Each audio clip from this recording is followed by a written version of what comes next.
গরু কিংবা মুরগি দিয়ে আসলে এ জাতীয় রান্না করলে খুবই ভালো লাগে, তাই না? বাচ্চাদের জন্য কিন্তু মুরগির মাংসটাই পারফেক্ট, ওরা বেশি পছন্দ করে থাকে। তবে আমি আজ গরুর মাংস দিয়েই একটু তেহেরি রান্না করে নিব। এভরিওয়ান, আসসালামু আলাইকুম। কেমন আছেন সবাই? আশা করি ভালো আছেন। আলহামদুলিল্লাহ, আমরাও সবাই ভালো আছি। থাকে না, রান্না বাড়া করে খেতে যে কত সমস্যা হচ্ছে, যার কারণে কোনো ভিডিও করতে পারছি না। আজ আমি গরুর মাংসটা রান্না করে নিয়েছি, এর ভিডিও তেমন ক্লিপ নিতে পারিনি, লাস্টের দিকে একটু নিয়েছি, হয়তো এটাই আপনাদের সাথে শেয়ার করলাম।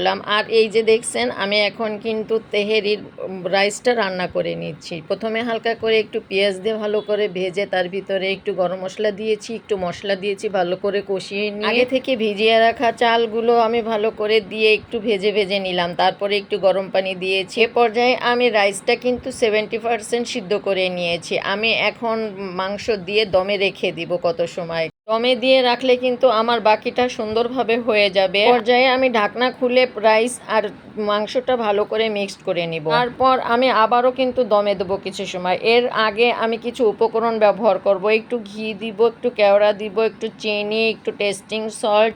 আর আমি কি করব জানেন, আমি বেরেস্তাটা একটু গুঁড়ো দুধ দিয়ে ভালো করে মিক্সড করে রেখেছি, এটা উপর দিয়ে ছিটিয়ে তারপরে আমি কিন্তু দমে রেখে দিব। সবাই তো বেরেস্তাটা ব্যবহার করেন এমনি, গুঁড়ো দুধের সাথে বেরেস্তাটা দিবেন, খেতে কিন্তু অসাধারণ একটা স্বাদ আসে। এই যে এ পর্যায়ে কিন্তু আমার রান্নাটা পুরোপুরি কমপ্লিট হয়ে গেছে। আমি আবারও কিন্তু একটু নেড়েচেড়ে মিক্সড করে দিব। কিন্তু বেরেস্তাটা উপরেই রয়েছে, সেহেতু মিক্সড করে দিলে খেতে একটু ভালো লাগবে। যখন বেরেস্তাটা মুখে বাঁধবে না, খেতে অসাধারণ লাগে। এই যে আমি আমার জন্য বেড়ে নিচ্ছি।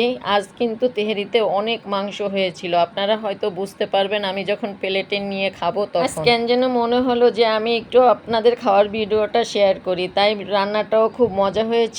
আমি বেশি কিছু নেইনি, সালাদে একটু পেঁয়াজ আর কাঁচামরিচ নিয়েই খাবো ভাবলাম। শসা টমেটো ছিল, আজ কেন যেন ভালো লাগলো না ওগুলো দিয়ে খেতে। এই যে নিজের মজা করে খেয়ে নিচ্ছি। আপনারা সবাই ভালো থাকবেন, আর আমি যেভাবে রান্না করছি এভাবে রান্না করে খাওয়ার চেষ্টা করবেন। খুবই মজা হয়েছিল। পুরো ভিডিওটা দেখবেন, না টেনে লাইক কমেন্ট শেয়ার করবেন, আর আমার পাশে থাকবেন, আমাকে ভালো ভালো ভিডিও করার উৎসাহ দিবেন। আজ তাহলে এই পর্যন্ত রাখি, পরবর্তী ভিডিও দেখার আমন্ত্রণ রইল। আল্লাহ হাফেজ।